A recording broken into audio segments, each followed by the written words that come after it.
The Indian Lampshade by E.G. Swain and read by Christopher Halton.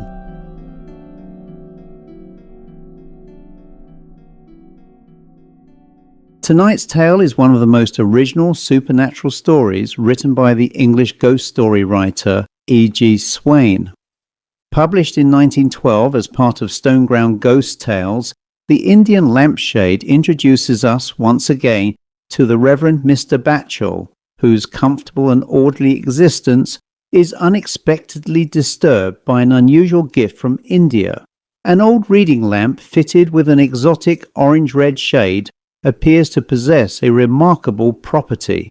Beneath its glow, an antique mirror begins revealing scenes from the distant past.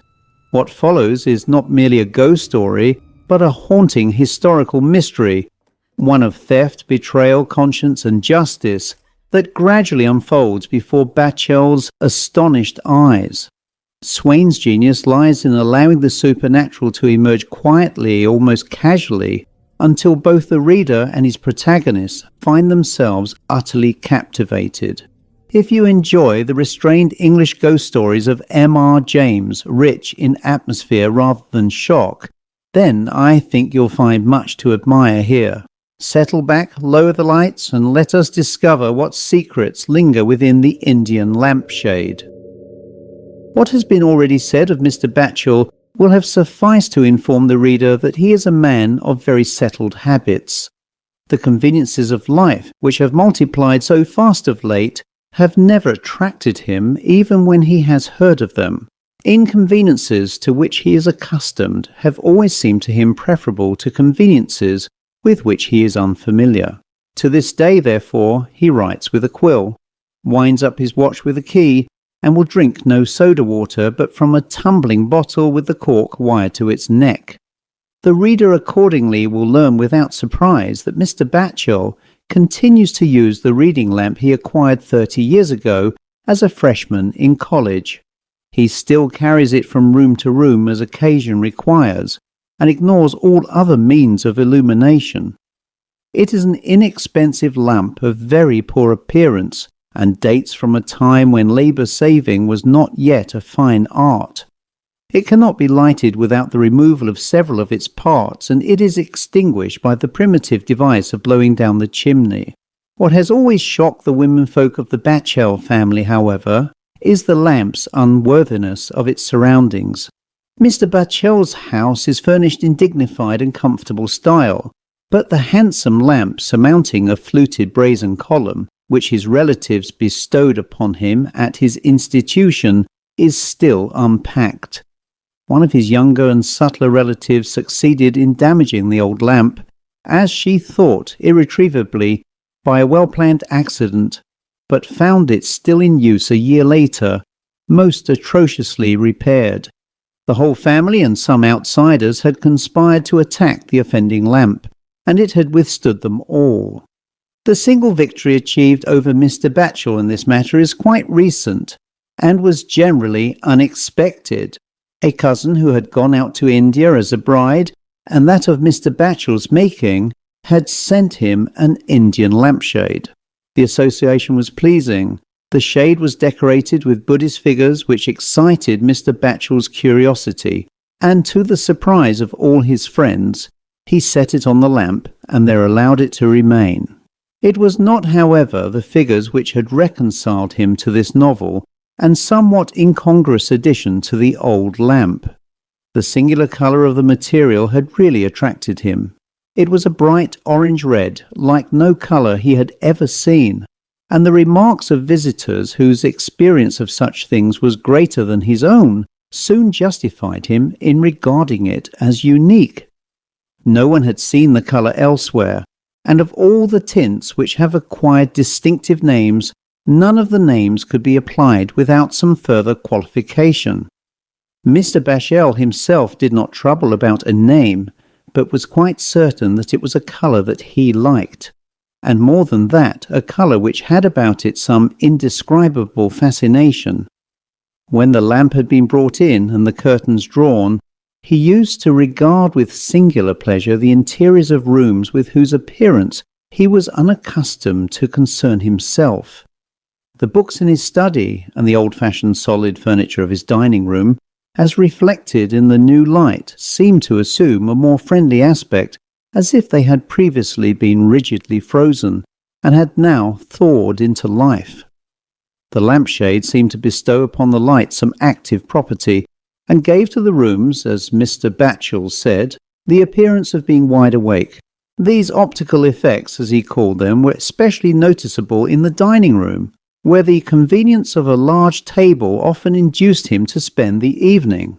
Standing in a favourite attitude, with his elbow on the chimney-piece, Mr Batchel found increasing pleasure in contemplating the interior of the room, as he saw it reflected in a large old mirror above the fireplace. The great mahogany sideboard across the room seemed, as he gazed upon it, to be penetrated by the light, and to acquire a softness of outline and a sort of vivacity which operated pleasantly upon its owner's imagination. He found himself playfully regretting, for example, that the mirror had no power of recording and reproducing the scenes enacted before it since the close of the 18th century, when it had become one of the fixtures of the house. The ruddy light of the lampshade had always a stimulating effect upon his fancy, and some of the verses which describe his visions before the mirror would delight the reader, but that the author's modesty forbids their reproduction. Had he been less firm in this matter, we should have inserted here a poem in which Mr Batchel audaciously ventured into the domain of physics. He endowed his mirror with the power of retaining indefinitely the light which fell upon it, and of reflecting it only when excited by the appropriate stimulus. The passage beginning, "The mirror, whilst men pass upon their way, treasures their image for a later day," might be derided by students of optics. Mr Batchel has often read it in after days with amazement, for when his idle fancies came to be so gravely substantiated, he found that in writing the verses he had stumbled upon a new fact, a fact based as soundly, as will soon appear upon experiment, as those which the textbooks use in arriving at the better-known properties of reflection. He was seated in his dining room one frosty evening in January. His chair was drawn up to the fire, and the upper part of the space behind him was visible in the mirror. The brighter and clearer light thrown down by the shade was shining upon his book. It is the fate of most of us to receive visits when we should best like to be alone, and Mr Batchel allowed an impatient exclamation to escape him when, at 9 o'clock on this evening, he heard the doorbell. A minute later the boy announced Mr Mutcher, and Mr Batchel, with such affability as he could hastily assume, rose to receive the caller. Mr Mutcher was the Deputy Provincial Grand Master of the ancient Order of Gleaners, and the formality of his manner accorded with the gravity of his title. Mr Batchel soon became aware that the rest of the evening was doomed. The Deputy Provincial Grand Master had come to discuss the probable effect of the Insurance Act upon friendly societies, of which Mr Batchel was an ardent supporter. He attended their meetings, in some cases kept their accounts, and was always apt to be consulted in their affairs. He seated Mr Mutcher, therefore, in a chair on the opposite side of the fireplace, and gave him his somewhat reluctant attention. "This," said Mr Mutcher as he looked round the room, "is a cosy nook on a cold night. I cordially appreciate your kindness, Reverend Sir, in affording me this interview, and the comfort of your apartment leads me to wish that it might be more protracted." Mr Batchel did his best not to dissent, and as he settled himself for a long half-hour, began to watch the rise and fall between two lines upon the distant wallpaper of the shadow of Mr Mutcher's side-whisker, as it seemed to beat time to his measured speech. The DPGM, for these functionaries are usually designated by initials, was not a man to be hurried into brevity.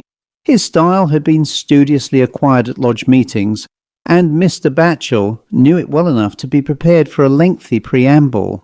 "I have presumed," said Mr Mutcher, as he looked straight before him into the mirror, "to trespass upon your reverence's forbearance because there are one or two points upon this new Insurance Act which seem calculated to damage our long-continued prosperity." "I say long-continued prosperity," repeated Mr. Mutcher, as though Mr. Batchel had missed the phrase.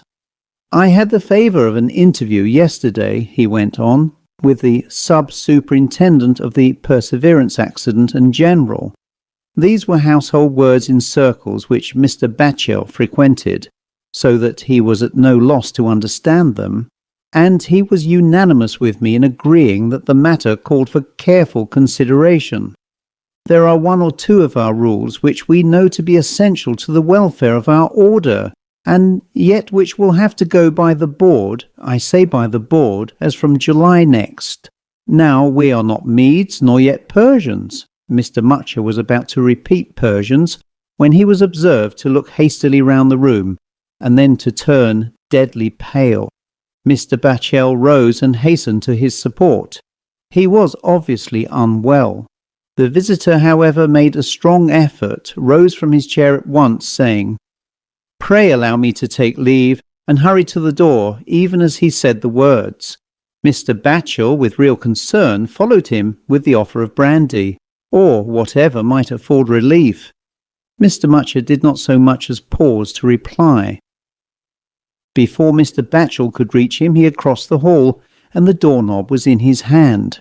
He thereupon opened the door and passed into the street without another word. More unaccountably still, he went away at a run such as ill became his somewhat majestic figure, and Mr. Batchel closed the door and returned to the dining room in a state of bewilderment. He took up his book and sat down again in his chair. He did not immediately begin to read, but set himself to review Mr. Mutcher's unaccountable behaviour, and as he raised his eyes to the mirror, he saw an elderly man standing at the sideboard. Mr. Batchel quickly turned round, and as he did so recalled the similar movement of his late visitor. The room was empty. He turned again to the mirror, and the man was still there. Evidently a servant, one would say, without much hesitation, the butler. The cutaway coat and white stock, the clean-shaven chin, and close-trimmed side whiskers, the deftness and decorum of his movements, were all characteristic of a respectable family servant, and he stood at the sideboard like a man who was at home there. Another object just visible above the frame of the mirror caused Mr. Batchel to look round again, and again to see nothing unusual.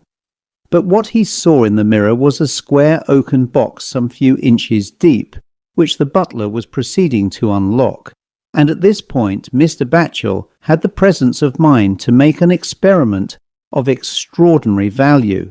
He removed for a moment the Indian shade from the lamp, and laid it upon the table, and thereupon the mirror showed nothing but empty space and the frigid lines of the furniture. The butler had disappeared, as also had the box, to reappear the moment the shade was restored to its place. As soon as the box was opened, the butler produced a bundled handkerchief, which his left hand had been concealing under the tails of his coat. With his right hand he removed the contents of the handkerchief, hurriedly placed them in the box, closed the lid, and having done this, left the room at once. His later movements had been those of a man in fear of being disturbed. He did not even wait to lock the box. He seemed to have heard someone coming. Mr. Batchel's interest in the box will subsequently be explained. As soon as the butler had left, he stood before the mirror and examined it carefully. More than once, as he felt the desire for a closer scrutiny, he turned to the sideboard itself, where of course no box was to be seen, and returned to the mirror unreasonably disappointed. At length, with the image of the box firmly impressed upon his memory, he sat down again in his chair, and reviewed the butler's conduct, or, as he doubted he would have to call it, misconduct. Unfortunately for Mr. Batchel, the contents of the handkerchief had been indistinguishable. But for the butler's alarm, which caused him to be moving away from the box even whilst he was placing the thing within it, the mirror could not have shown as much as it did. All that had been made evident was that the man had something to conceal, and that it was surreptitiously done. "Is this all?" said Mr. Batchel to himself as he sat looking into the mirror. "Or is it only the end of the first act?" The question was, in a measure, answered by the presence of the box. That at all events would have to disappear before the room could resume its ordinary aspect, and whether it was to fade out of sight or to be removed by the butler, Mr. Batchel did not intend to be looking another way at the time. He had not seen, although perhaps Mr. Mutcher had, whether the butler had brought it in, but he was determined to see whether he took it out. He had not gazed into the mirror for many minutes before he learned that there was to be a second act. Quite suddenly a woman was at the sideboard. She had darted to it, and the time taken in passing over half the length of the mirror had been altogether too brief to show what she was like. She now stood with her face to the sideboard, entirely concealing the box from view, and all Mr. Batchel could determine was that she was tall of stature, and that her hair was raven black and not in very good order. In his anxiety to see her face, he called aloud, "Turn round." Of course he understood, when he saw that his cry had been absolutely without effect, that it had been a ridiculous thing to do. He turned his head again for a moment to assure himself that the room was empty, and to remind himself that the curtain had fallen perhaps a century before upon the drama. He began to think of it as a tragedy that he was witnessing. The opportunity, however, of seeing the woman's features was not denied him. She turned her face full upon the mirror. This is to speak as if we described the object rather than the image, so that Mr. Batchel saw it plainly before him. It was a handsome, cruel-looking face, of waxen paleness, with fine, distended, lustrous eyes. The woman looked hurriedly round the room, looked twice towards the door, and then opened the box. "Our respectable friend was evidently observed," said Mr. Batchel. "If he has annexed anything belonging to this magnificent female, he is in for a bad quarter of an hour." He would have given a great deal, for once, to have had a sideboard backed by a looking-glass, and lamented that the taste of the day had been too good to tolerate such a thing. He would have then been able to see what was going on at the oaken box. As it was, the operations were concealed by the figure of the woman. She was evidently busy with her fingers. Her elbows, which showed plainly enough, were vibrating with activity. In a few minutes there was a final movement of the elbows simultaneously away from her sides, and it showed as plainly as if the hands had been visible that something had been plucked asunder. It was just such a movement as accompanies the removal after a struggle of the close-fitting lid of a canister. "What next?" said Mr. Batchel, as he observed the movement and interpreted it as the end of the operation at the box. "Is this the end of the second act?" He was soon to learn that it was not the end, and that the drama of the mirror was indeed assuming the nature of tragedy. The woman closed the box and looked towards the door, as she had done before. Then she made as if she would dart out of the room, and found her movement suddenly arrested. She stopped dead, and in a moment fell loosely to the ground. Obviously she had swooned away. Mr. Batchel could then see nothing except that the box remained in its place on the sideboard, so that he arose and stood close up to the mirror in order to obtain a view of the whole stage, as he called it. It showed him, in the wider view he now obtained, the woman lying in a heap upon the carpet, and a grey-wigged clergyman standing in the doorway of the room.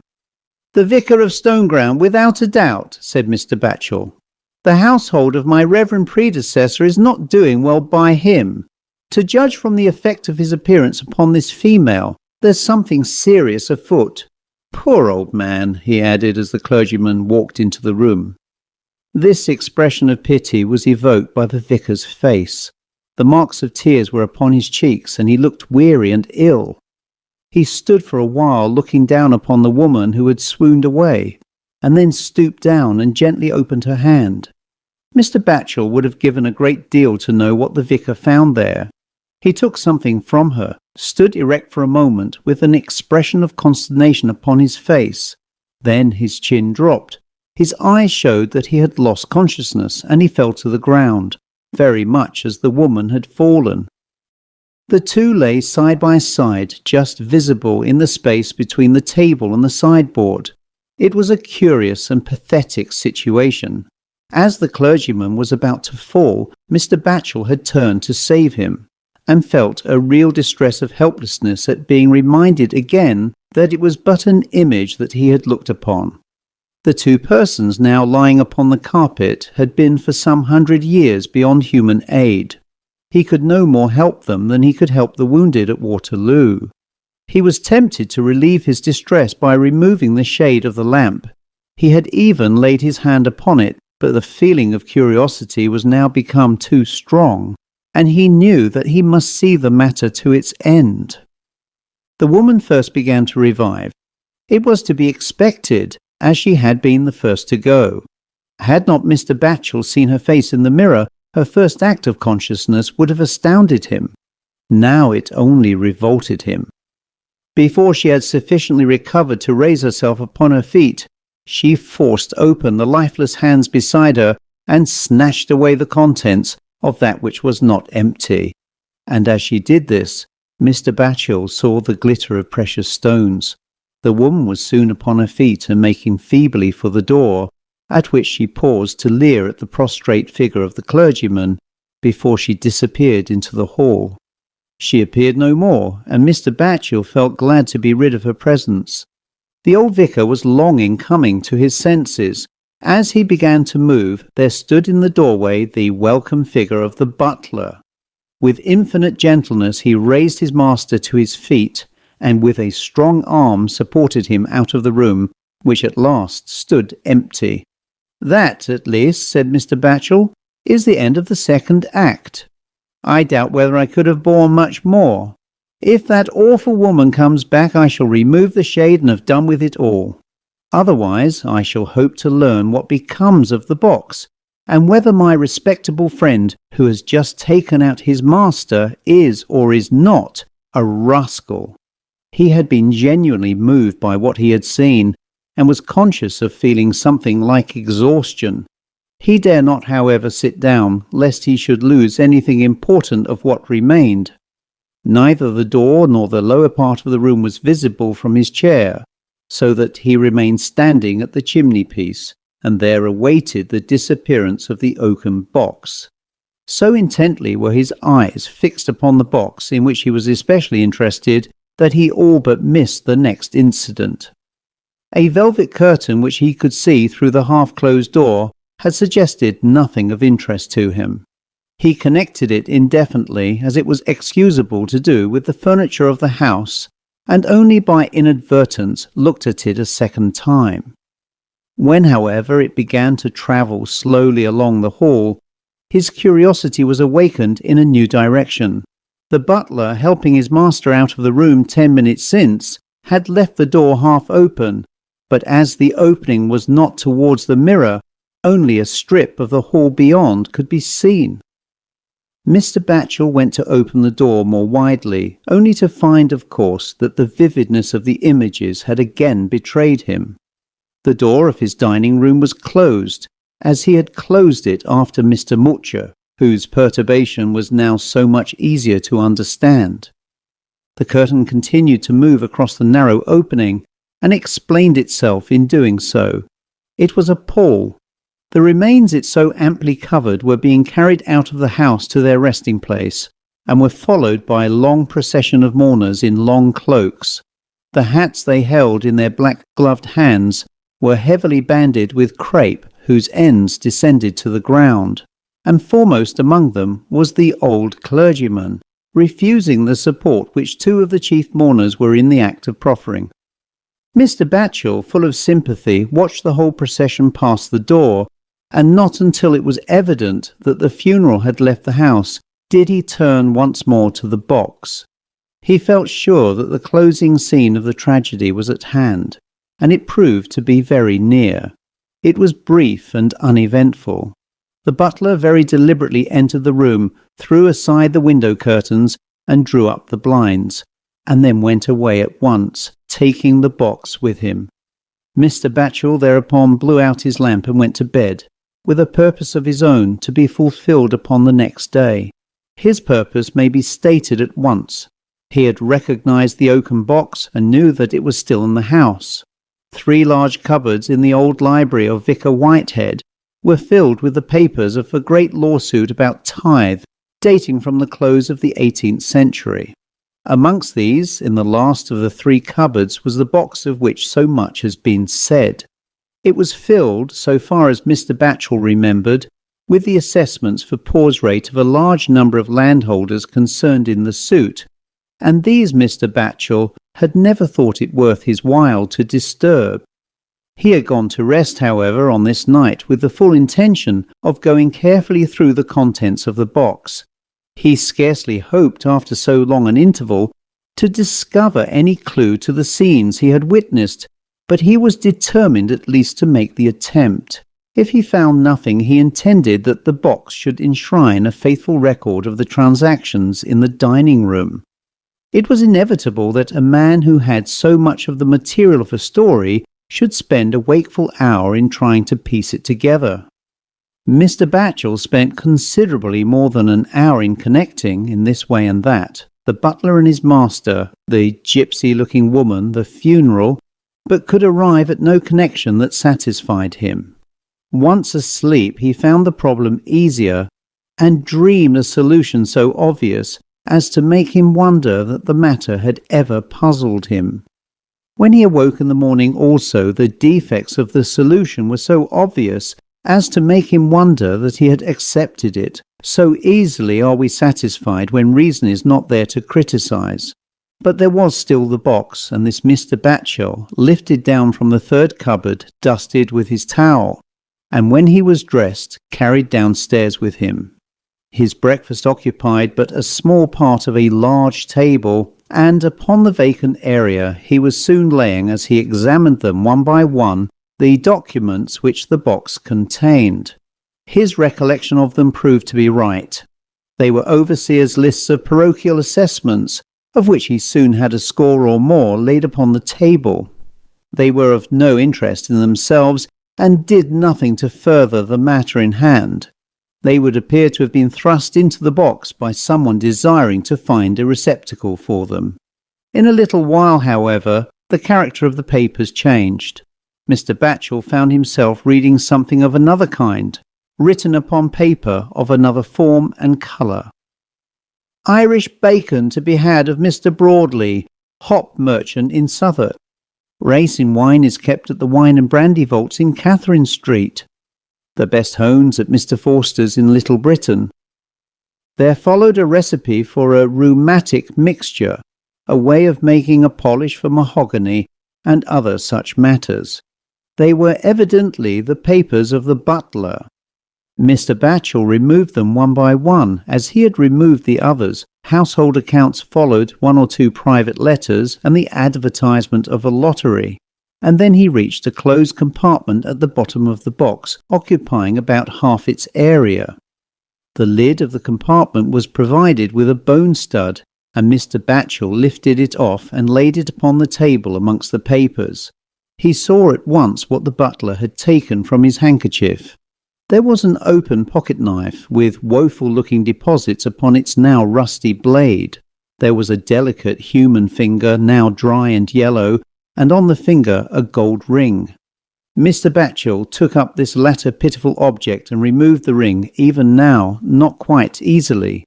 He allowed the finger to drop back into the box, which he carried away at once into another room. His appetite for breakfast had left him, and he rang the bell to have the things cleared away, whilst he set himself, with the aid of a lens, to examine the ring. There had been 3 large stones, all of which had been violently removed. The claws of their settings were, without exception, either bent outwards or broken off. Within the ring was engraved in graceful italic characters the name Amy Lee, and on the broader part, behind the place of the stones, "She doth joy double, and haveth trouble." This pathetic little love token Mr. Batchel continued to hold in his hand, as he rehearsed the whole story to which it afforded the clue. He knew that the ring had been set with such stones as there was no mistaking. He remembered only too well how their discovery had affected the aged vicar, but never would he deny himself the satisfaction of hoping that the old man had been spared the distress of learning how the ring had been removed. The name of Amy Lee was as familiar to Mr. Batchel as his own. Twice at least every Sunday during the past 7 years had he read it at his feet as he sat in the chancel, as well as the name of Robert Lee upon an adjacent slab, and he had wondered during the leisurely course of many a meandering hymn whether there was good precedent for the spelling of the name. He made another use now of his knowledge of the pavement. There was a row of tiles along the head of the slabs, and Mr. Batchel hastened to fulfil without delay what he conceived to be his duty. He replaced the ring upon Amy Lee's finger and carried it into the church, and there, having raised one of the tiles with a chisel, gave it decent burial. Whether the butler ever learned that he had been robbed in his turn, who shall say? His immediate dismissal after the funeral seemed inevitable, and his oaken box was evidently placed by him or by another where no man heeded it. It still occupies a place amongst the law papers, and may lie undisturbed for another century, and when Mr. Batchel put it there without the promised record of events, he returned to the dining room, removed the Indian shade from the lamp, and having put a lighted match to the edge, watched it slowly burn away. Only one thing remained. Mr. Batchel felt that it would give him some satisfaction to visit Mr. Mutcher. His address, as pertained from the district miscellany of the Order of Gleaners, was 13 Albert Villas, Williamson Street, not a mile away from Stoneground. Mr. Mutcher, fortunately, was at home when Mr. Batchel called, and indeed opened the door with a copious apology for being without his coat. "I hope," said Mr. Batchel, "that you have overcome your indisposition of last Tuesday evening." "Don't mention it, your reverence," said Mr. Mutcher. "My wife gave me such a talking to when I came home that I was quite ashamed of myself. I say ashamed of myself." "She observed that you were unwell," said Mr. Batchel. "I am sure, but she could hardly blame you for that." By this time the visitor had been shown into the parlour, and Mrs. Mutcher had appeared to answer for herself. "I really was ashamed, sir," she said, "to think of the way Mutcher was talking, and a clergyman's house too. Mutcher is not a man, sir, that takes anything, not so much as a drop.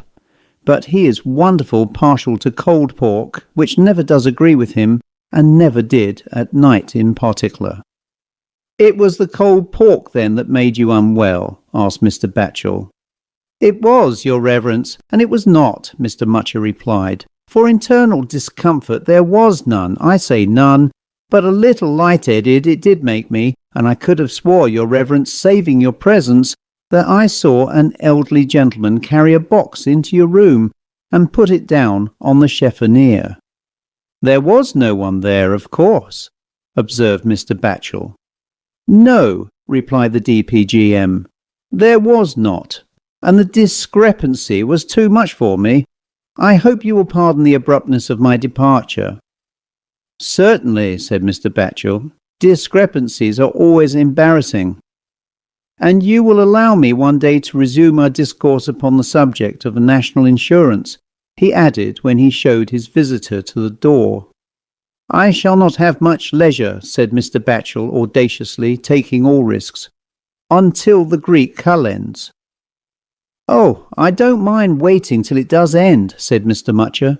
"There is no immediate hurry." "It's rather a long time," remarked Mr. Batchel. "Pray don't mention it," answered the Deputy Provincial Grand Master in his best manner. "But when the time comes, perhaps you'll drop me a line." The End. I hope you enjoyed The Indian Lampshade by E.G. Swain. It remains one of Swain's most imaginative supernatural tales, blending antiquarian mystery with an almost scientific curiosity about the supernatural. Rather than relying upon monsters or violence, Swain demonstrates how the quiet revelation of long-forgotten events can be every bit as compelling as any apparition.